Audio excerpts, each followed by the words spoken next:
fans, and welcome back to another hill here on Chasing Inclines. So this one just come through the Teign Valley, and I've started making my way up it again, changing down gears. Similar to a few of the other videos on the channel, this one starts off quite aggressive, then just kind of keeps climbing, well, I think at an average gradient, but towards the top again there's a cheeky little corner which really takes the energy out of you. So we'll get going. This one's got some sentimental value. I don't actually know the name of it. It's the reverse of kind of the Longdown climb out of Exeter towards the moors. Again, I'll Google it, and our friendly neighbourhood pool guy will pop up the name of the hill.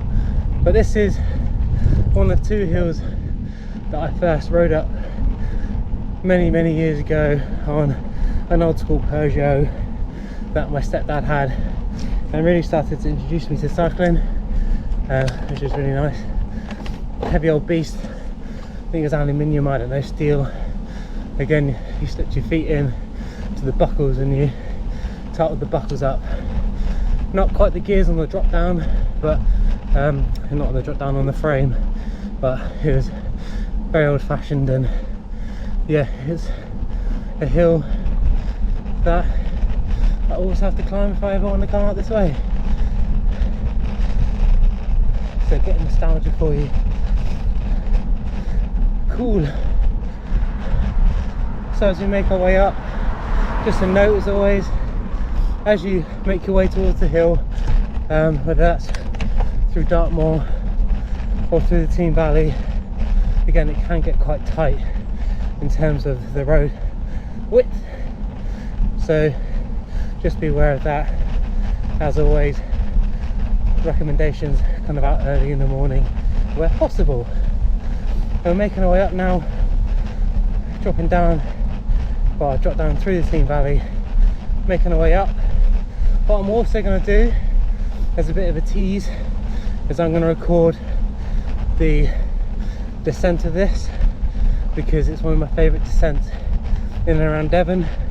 I quite often like to use analogies, and I tend to find hills in and around Devon are like cheese wedges.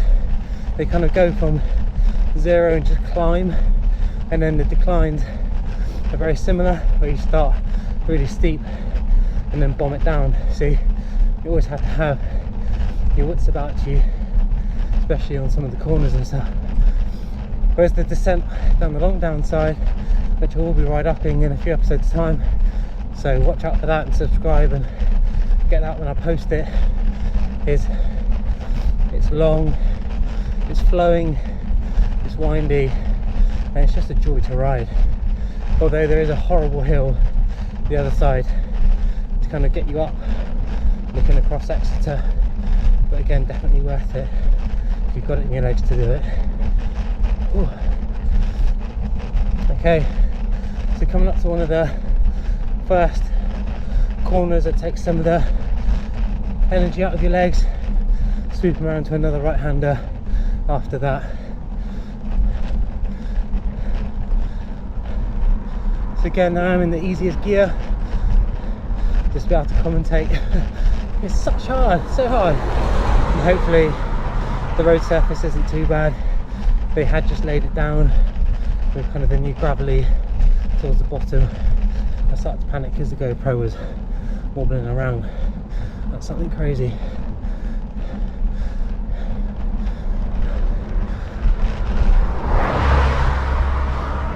So tucking in then.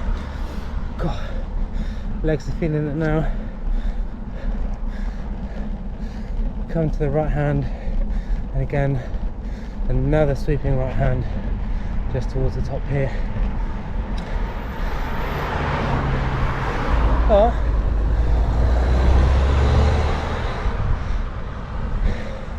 the bush is normally this bushy. Normally there's a farmer up here to trim it, but again with some of the wet weather and then the dry weather we've had, and then wet again, bush is out of control, as they say. So sweeping right hand, coming around. When you see this big, I won't say oak tree, who knows, We're kind of near the top.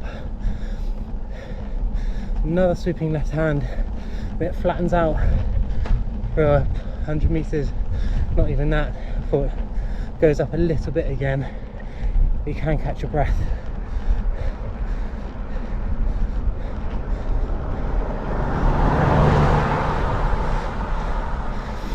Great platform, this hill, and the Longdown Hill that I mentioned, to get onto the moors. Using their tagline, it is indeed the gateway to the moors. You can ride up through Morton Hampstead, across the other side to Princetown, as I mentioned in a couple of my other videos.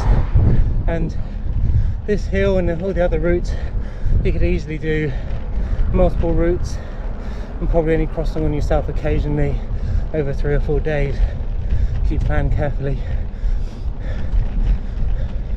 Ooh, fresh milk.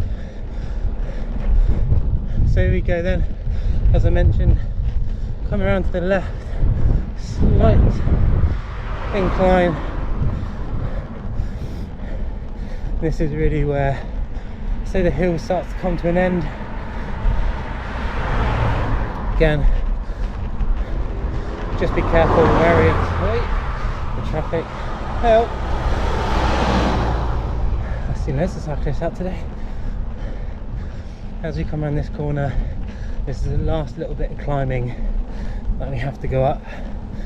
So as I said, I am going to be filming the descent, so please, once we've finished here, go and have a look at that. It is good fun, and I will also be climbing up it as well in a few episodes time. As always, thank you ever so much for watching.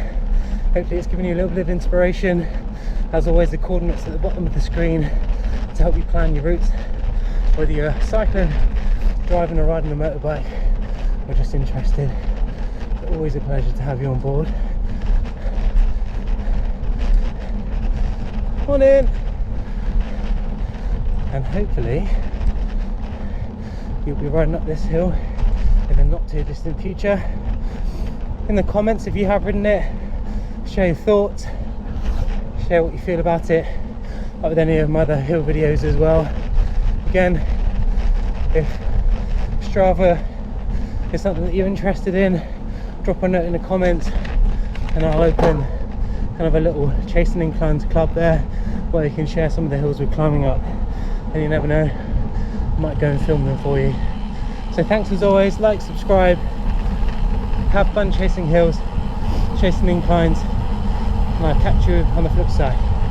Ciao ciao for now.